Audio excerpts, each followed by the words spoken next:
Classificação indicativa. Livre para todos os públicos.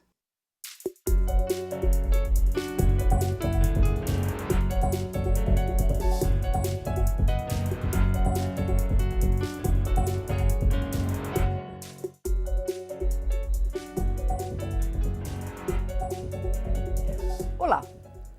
As entidades empresariais, as pessoas nas ruas, quase todo mundo reclama que paga imposto demais no Brasil. Já fizeram até conta de quantos meses a gente tem que trabalhar para pagar os nossos impostos. E olha que não estamos falando naquele imposto que você paga sem saber em cada item de consumo. Do outro lado do balcão, os entes federados, municípios, estados e União se digladiam pela repartição do que hoje é recolhido. Todos dizem que ficam com uma parte insuficiente para as despesas. Esse panorama de pressão tributária levou uma proposta de reforma que está sendo discutida aqui na Câmara dos Deputados.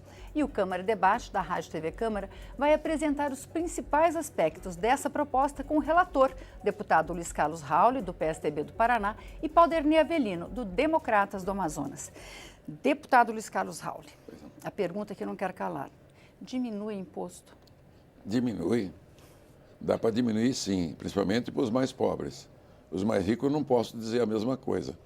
Porque se você calcular a carga tributária hoje, que é de 33% do PIB, significa que os brasileiros têm que trabalhar 1/3 do ano para pagar esses impostos. Então, 120 dias. Não é? Se você calcular, como já foi feito 2 pesquisas, uma da FIP São Paulo, outra do IPEA, que é do governo federal, eles calcularam que quem ganha até 2 salários mínimos tem 53,9% de carga tributária direta e indireta. E quem ganha acima de 30 salários mínimos, apenas 29%. Ou seja, quanto mais rico, menos paga. Isso chama regressividade, onde o sistema tributário está muito concentrado na base do consumo. Então, você tem 3 bases tributárias conhecidas no mundo: a propriedade, a renda e o consumo. Em cima dessas 3 bases, qualquer país do mundo coloca os seus impostos, né? Que é uma imposição para a manutenção do Estado, da União, Estado, município, educação, saúde, segurança e etc. Então, esse sistema tributário brasileiro é anárquico, caótico, porque ao longo dos últimos 50 anos ele foi se transformando num manicômio tributário, do ponto de vista jurídico, e do ponto de vista funcional, um Frankenstein. Assim como nos filmes o Frankenstein anda, mas ele é disfuncional. Mata as empresas e mata os empregos e sofre todo o povo porque a economia não cresce. Há 37 anos o Brasil vem crescendo menos do que a média do PIB mundial. É grave, gravíssimo. Durante 50 anos anteriores, de 1930 a 1980, por 50 anos, o Brasil cresceu a 6,3% ao ano, o dobro do crescimento mundial e o dobro do crescimento americano. O que aconteceu de 1981 para cá? Foi a grande crise econômica de 80. O Brasil estava muito endividado em dólar, tanto as empresas quanto o governo, que era baratíssimo e crédito fácil em dólar no mundo. A partir de 81, o PIB de 80 cresceu 10%, o fim do milagre brasileiro, caiu para menos 4%. Dali em diante, o voo de galinha, cresce 2, 3 anos e cai. Nós deixamos de ter 12 trilhões de PIB. Perdemos porque o Brasil não cresceu. Durante 37 anos, perdemos 4 pontos ao ano.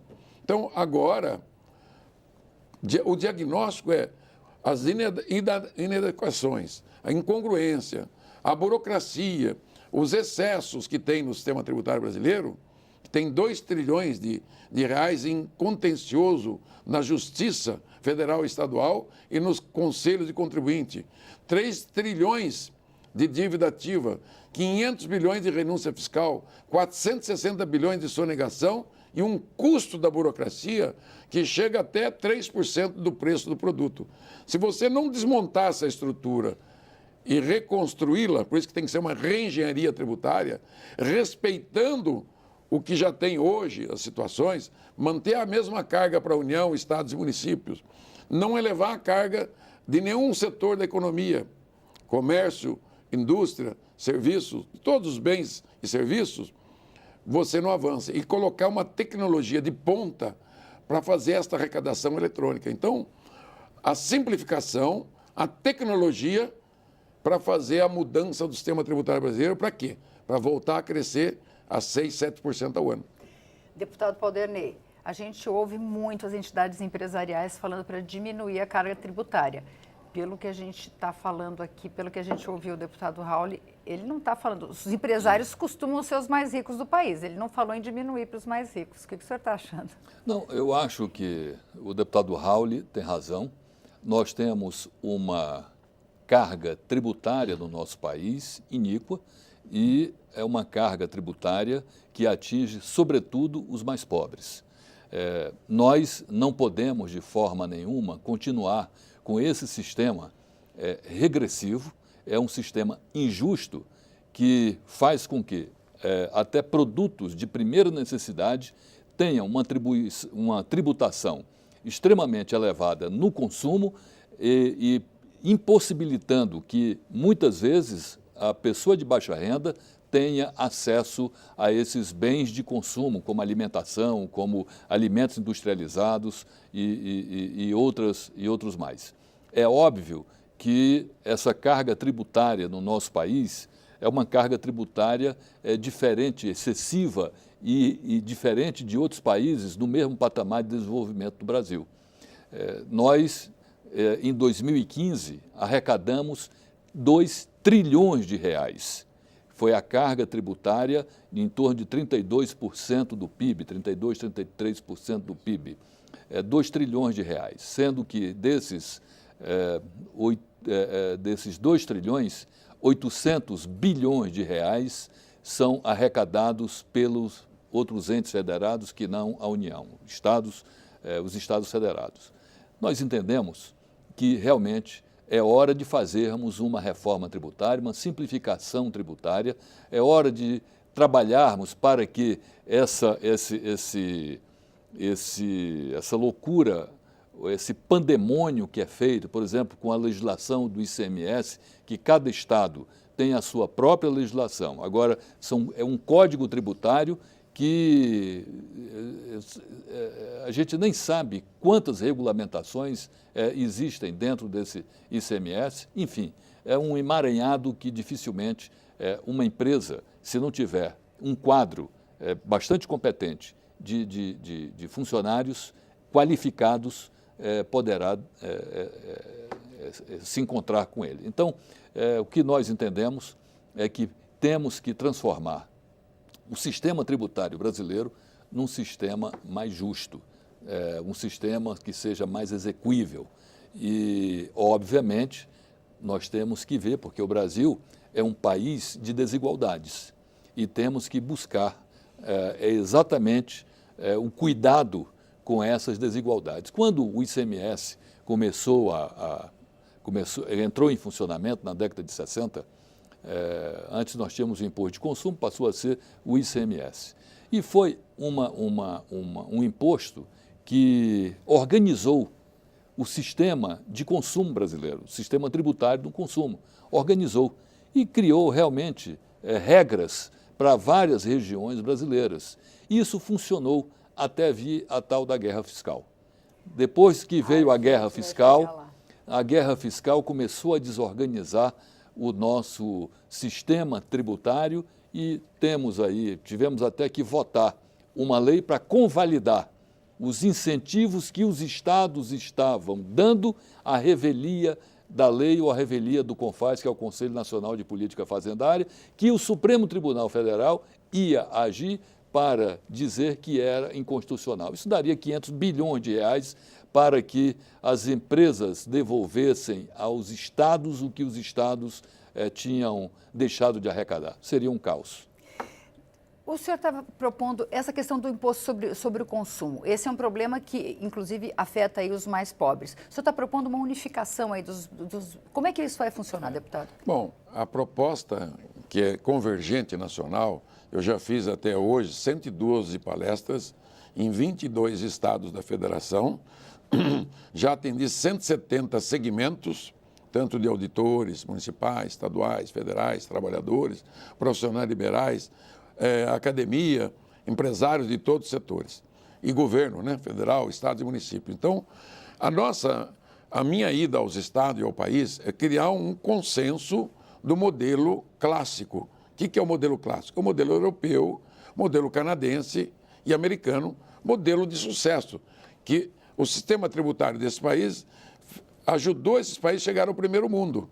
Por que o nosso modelo tributário não permite, né? Então, a nossa proposta é criar uma harmonização com o sistema tributário europeu e canadense. O que é? A mesma base do consumo, você tem ISS municipal, ICMS estadual, aí os impostos federais, IPI, PIS, COFINS, CID, salário de educação, IOF e PASEP. 9 tributos, né? Então, esses 9 tributos podem se transformar num único imposto de bens e serviços, que é o IVA. Ou seja, o que é o IVA? É o mesmo que a soma do ICMS e do ISS, que é bens e serviços, mercadorias, bens e serviços, que, na verdade, é a mesma base do PIS/COFINS, que foi criado para invadir base dos estados e do município. Quando foi criado em 67 o ICM, o IPI e o ISS, foi criado errado. A Europa criou um IVA só nacional e um excise tax. O que é o excise? É alguns impostos, alguns itens da base IVA. Então, o Brasil deu poder para os estados e municípios. Quando a Europa inteira, o Canadá, não, cobra uma vez só e destino. Nós cobramos uma barreira entre os estados, cobramos de origem, colocamos impostos sobre impostos e alíquotas por dentro. Fizemos tudo ao contrário. Então, a proposta nossa, o que é o modelo clássico europeu, canadense, o próprio Estados Unidos, que tem venda final, é um modelo clássico também. Só que tem uma diferença, né, que ele só cobra o monofásico e cobra muito imposto de renda. Entendeu? Ele cobra muito imposto de renda e muito propriedade também. Então, o modelo é IVA. O que é o IVA? É o que eu falei, né? Um seletivo, alguns itens da economia. IVA seria imposto sobre consumo. É, um imposto de consumo e um pedacinho do IVA, que é sobre energia, combustível, telecomunicações, cigarros e bebidas e veículos. Parte dele seletiva. Isso, uma parte seletiva e uma parte IVA. O imposto de renda. Esses 3 grandes impostos seriam arrecadados. O IVA pelos estados, por uma associação dos fiscos estaduais de comando dos governadores, né?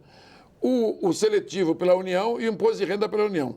A União também ficaria com a cobrança do INSS empregado-empregador e os impostos patrimoniais, IPTU, IPVA, ITCMD, ITR e ITBI, dos municípios.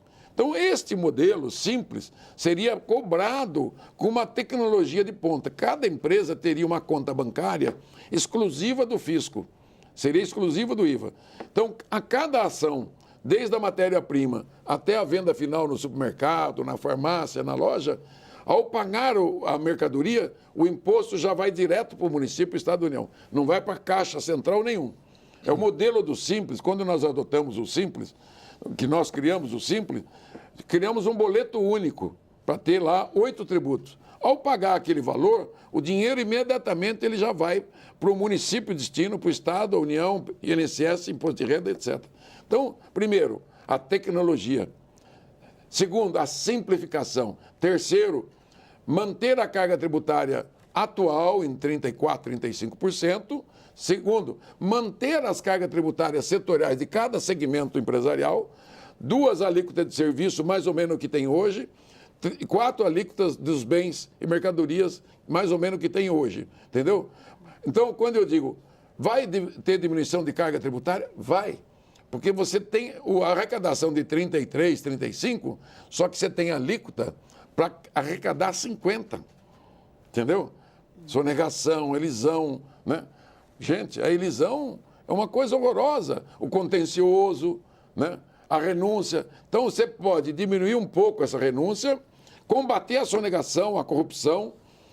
O contencioso você pode zerar, porque vai ter uma lei federal. Já tem hoje, o ICM é uma lei federal, o ISS é uma lei federal, só que não haverá mais essa legislação estadual. Então, quando o Estado quiser mudar a alíquota, ele tem que ter a bancada dele, metade mais um da bancada, para fazer a proposta. Fica muito bacana, dá autonomia, fortalece, simplifica, a empresa sai desse labirinto, porque quando você intoxica a empresa, você mata a concorrência da empresa na formação de preço e mata o emprego. Entendeu? Por isso que nós estamos vivendo uma crise brutal.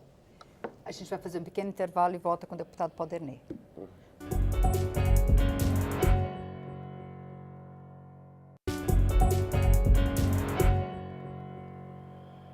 O Câmara Debate está de volta. Hoje nós estamos discutindo a reforma tributária com os deputados Paulo Dernet Avelino, do Democratas do Amazonas, e Luiz Carlos Rauli, do PSDB do Paraná.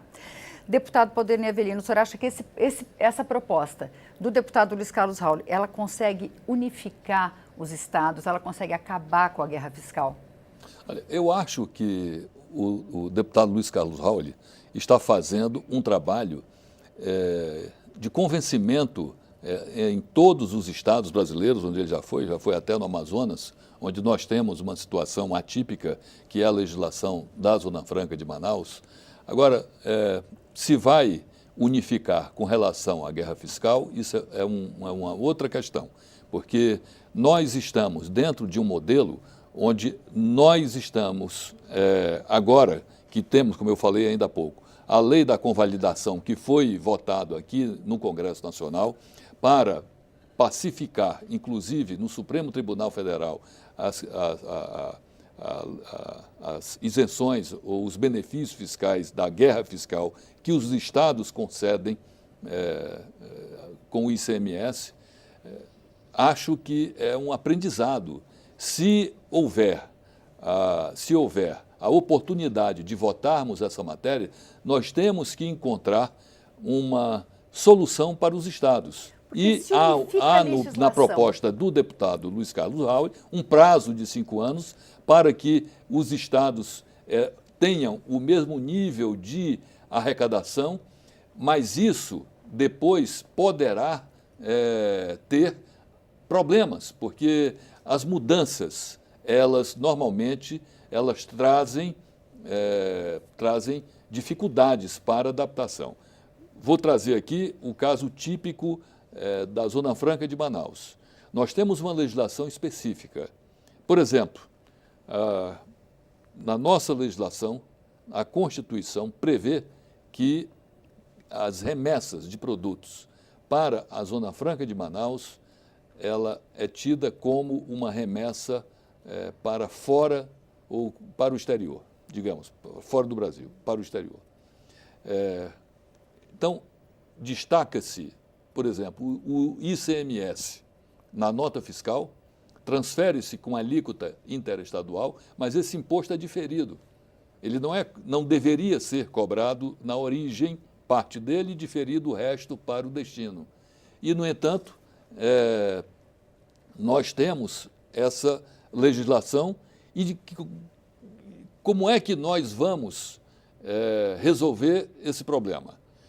Nós temos as remessas de Manaus, que o Amazonas é um estado produtor industrial, que produz bens industriais. Como é que nós resolvemos a questão da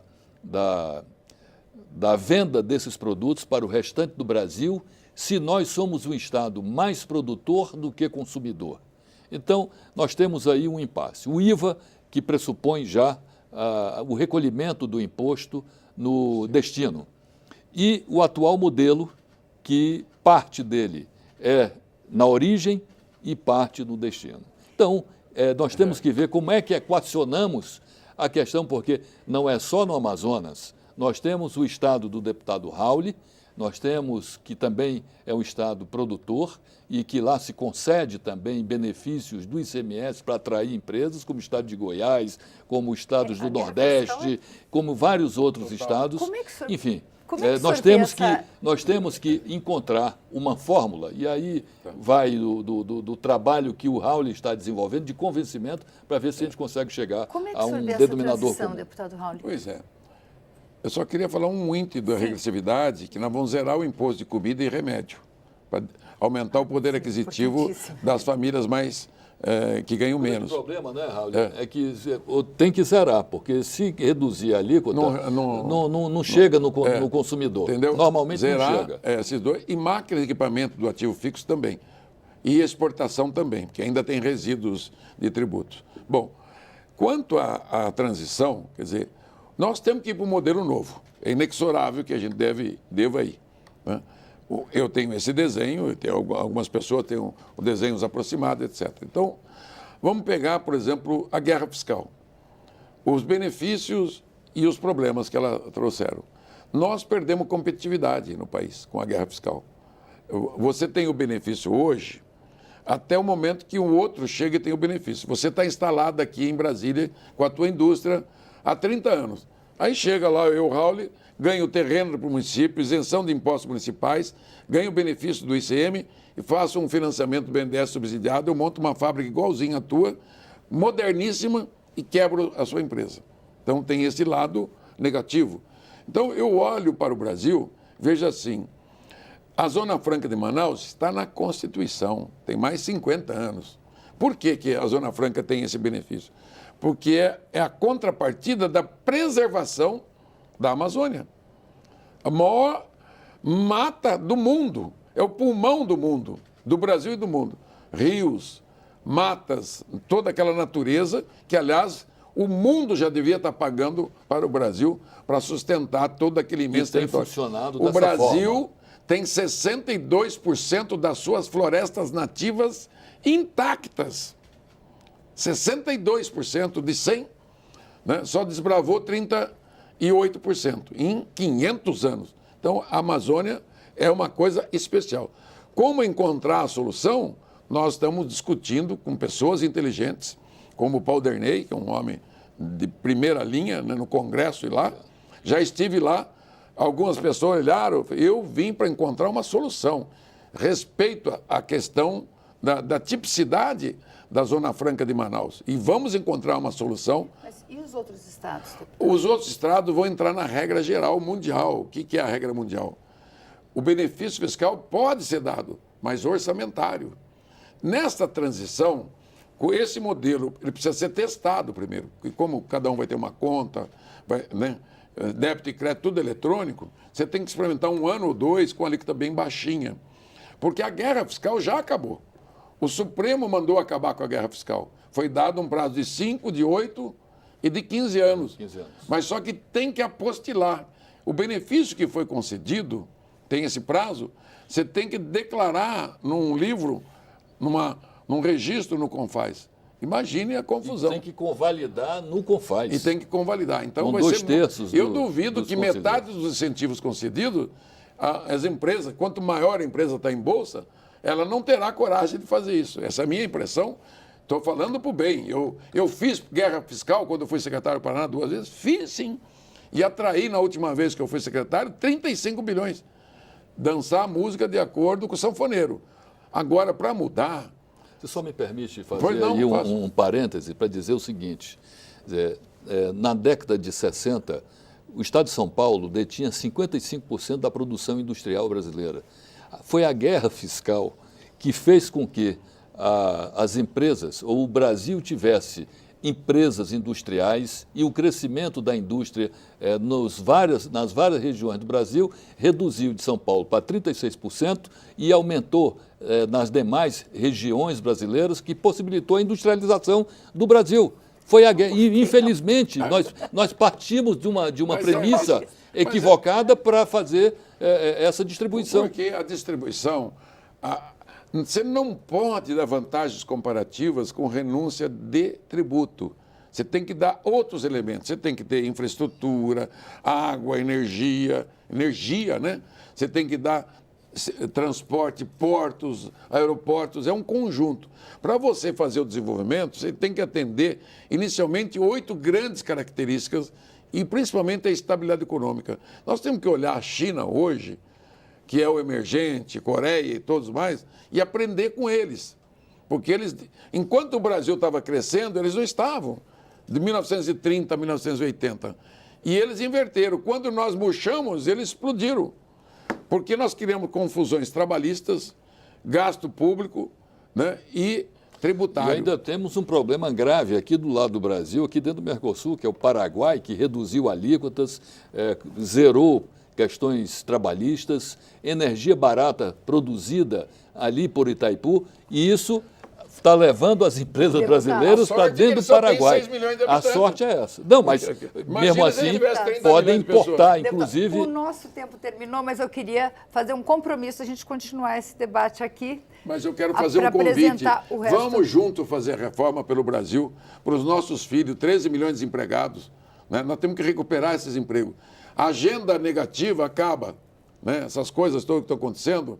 Aqui, nós, deputados e senadores, somos a agenda positiva do Brasil para reconstruir o Brasil, para gerar o emprego e o progresso que o Brasil precisa. E o compromisso de voltar aqui no Câmara de Debate para continuar esse debate. Muito obrigada, deputados do Câmara de Debate. Termina aqui, mas você pode nos encontrar na página da Câmara ou no YouTube. Obrigada pela audiência e até a próxima.